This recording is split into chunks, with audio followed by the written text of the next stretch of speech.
Messianics, the study of the ideas, history, and teachings of the Messiah. Slavery in Christianity. There's two veins of content or discussion in the Bible about slavery. One is historic and legal, the other is spiritual. The Old Testament teachings regarding slavery, they're not spiritual. They're legal and they're historic. Slavery in the historic sense is a fact. Telling the Jews how to treat captives, not a foray into a utopia. It was a discussion on how to deal with an issue in a particular time and place. The verses that are on slavery in the Bible do not condone slavery, and they don't condemn it. They accept it as a reality of that time and place, and it provides specific and, for the time, enlightened information on the treatment of captives. And because it is dealing with the Old Testament and a legalistic position of captives in a time and place which is gone, we're not going to be dealing with the Old Testament issues. The New Testament position on slavery is far more nuanced than the Old. Its position is that slavery is not a legal relationship, but a social one, and it's the social one that matters. If one lived in a culture in which women were considered half-persons, this would have a serious impact on the woman within the realm of the law.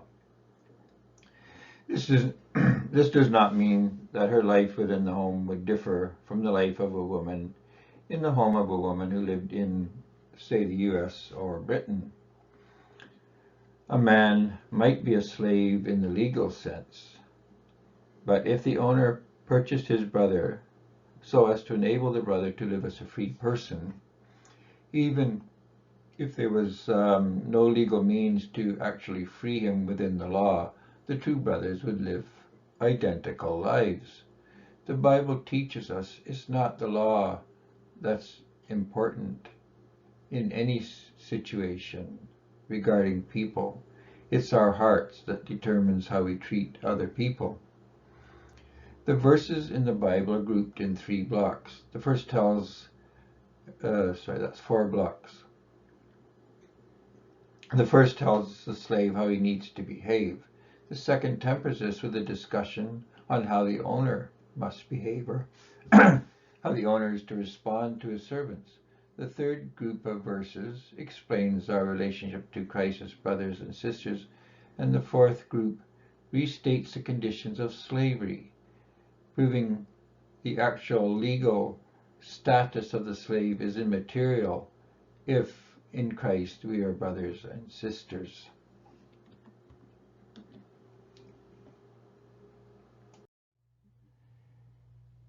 There are 3 verses that the non-believer finds objectionable in the New Testament. Ephesians 6:5, 1 Peter 2:18, 2 Timothy 2:9, all seem to be pro-slavery or to condone slavery. These verses tell the servant or the slave to be obedient to their master, to serve them with dedication, to go above and beyond the following just the command and being as if these are nice, good people, even when they're cruel and heartless. The objective of the slave or servant is to treat these masters with great dedication. This is what the secularists will find objectionable, because in their heart they feel the slave has a duty to rebel and confront the master with his own sin. However, we know that in the Bible, the rule is always look at the beam in your own eye before you look at the straw in the eye of the other person. Not something that a non-believer would want to apply to the actions of a slave owner. In this second block of verses, the Bible is talking to the slave owner or to the master. In the world's eyes, being a boss or an owner, master, that's a privileged position, a position of power and authority and something to be envied, which is partly why at least the secularist looks at the slave, the servant, as a lowly estate and something to be avoided and to be discouraged, and why when they look at the Bible's verses on slavery, they become very infuriated or upset that the Bible tells a servant to be a dedicated worker. However, we know that in our own life, that if we do not respond well to the master's commands, we lose our job. The discussion on the master's position is given in 4 verses.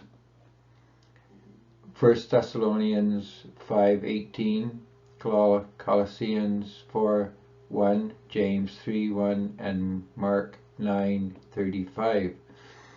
And what these verses are saying is, in Thessalonians, that the laborer is worthy of his reward. So it's right there saying a master should be paying his servant.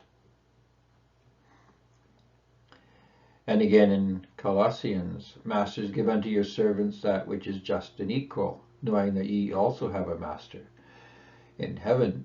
So again, this is telling the master, whatever the legal position you may feel you have, this isn't applicable to a Christian, and God is not going to be impressed by any titles or authority you are given on earth. James, my brethren, be not many masters, knowing that ye shall receive the greater condemnation. This kind of basically suggests that the more authority you have, the more the more responsibility, and that you take authority over people, you become responsible for what you're telling them and for what they do by default. And in Mark, Jesus tells us that if you want to be first, you have to be last. Being first in the world's eyes does not give you any status in heaven. Your status before Jesus is gained by being taken on the status of a servant. We see the status of a servant elaborated in block 3, where Jesus is talking about his own status. Mark 10:45, Ephesians 2 verse 7, and John 15 verse 14. Jesus says that he didn't come to be master or lord, but a servant. His authority is based on his ability to serve all and to give his life as a ransom for many. He came with no reputation and took on the likeness of a man to be servant to all. So what Jesus is saying is that don't attain to being a master or being a lord. Strive to be a servant. Strive to be useful. In this 4th block of verses, 1 Corinthians 7:23, Galatians 4 verse 7, Matthew 6 verse 24, Matthew 23 verse 10, 1 Thessalonians 6 verse 1, 1 Peter 2:16, Jesus tells us we were bought with a price, and we're not servants. We're heirs, brothers and sisters of Christ. We can't serve two masters. We're either going to hate one and love the other, or we'll hold to the one and despise the other. We can't serve God and mammon. And he also tells us don't be called masters, for only one is your master. Even Christ has his master, God in heaven, Father. And who shall exalt himself shall be abased, and he shall that humble himself shall be exalted.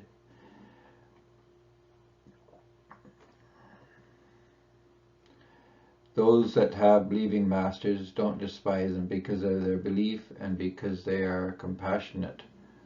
But we have to always act as brothers and sisters, regardless of the legal status that we have.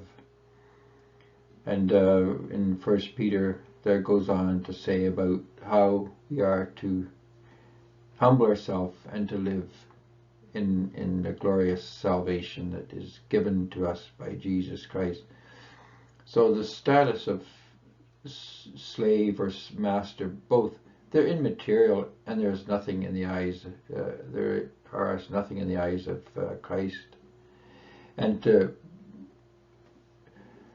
take on these labels on earth and to think that they give you some kind of status, whether good or bad, is very misplaced.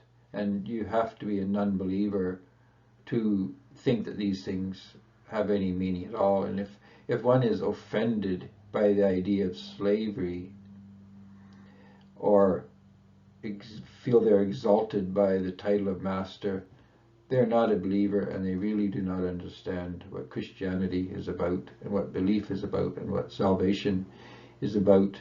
And it would do such to read the Bible, pray, and understand the mercy that Jesus has for us.